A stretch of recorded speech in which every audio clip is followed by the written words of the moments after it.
Breaking news, Kim at Paolo inaabangan ang pagiging wild and fun sa new character. I've seen a lot of change, been through a lot of pain. Some things are not the same as they were a year ago, but all will be okay. I move on each and every day. The past. Mataas ang expectation sa My Love Will Make You Disappear nina Kim Chiu at Paolo Avellino, lalo na at top trending at pinag-uusapan ng special na announcement nila tungkol sa unang pelikula na kanilang pagsasamahan sa ilalim ng ABS-CBN Star Cinema na romance comedy film.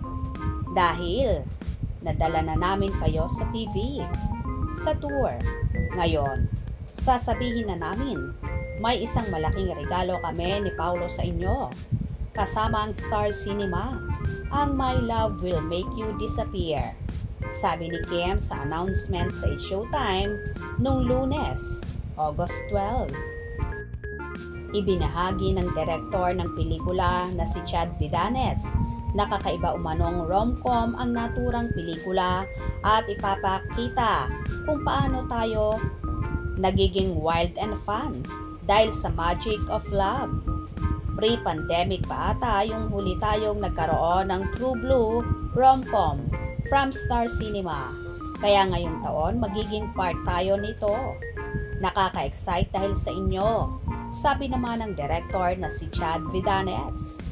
Kakaiba raw na Kim Pao nga ang dapat abangan matapos silang magtambal at minahal ng publiko sa hit series na Linlang at What's Wrong with Secretary Kim.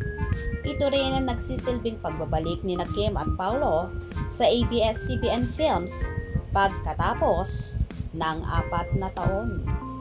Ganito nga ka-in-demand at kainit ang Kim Pao tandem. Kaya naman, marami ang nag-aabang at so exciting na nga sa magaganap sa kanilang kauna-unahang movie. Hanggang saan kaya ka-wild at kasaya ang magiging role ni Kim at Paolo dito. Anyway, malimit naman na namamataang magkasama ang dalawa kahit sa pag-gym at pag-jogging. Kaya naman malakas ang bulong-bulungan na totoo na ang relasyon ng Kim Pao kung saan malimit nababanaag sa pagbuka ng bibig ng aktor ang pagtawag nito ng babe kay Chinita Princess na lalong nagpapatibay ang hinala ng mga supporters na may namumuunang relasyon kina Kim at Paolo. Kaya tumutok at wag na wag bibitiw sa mga maiinit na kaganapan.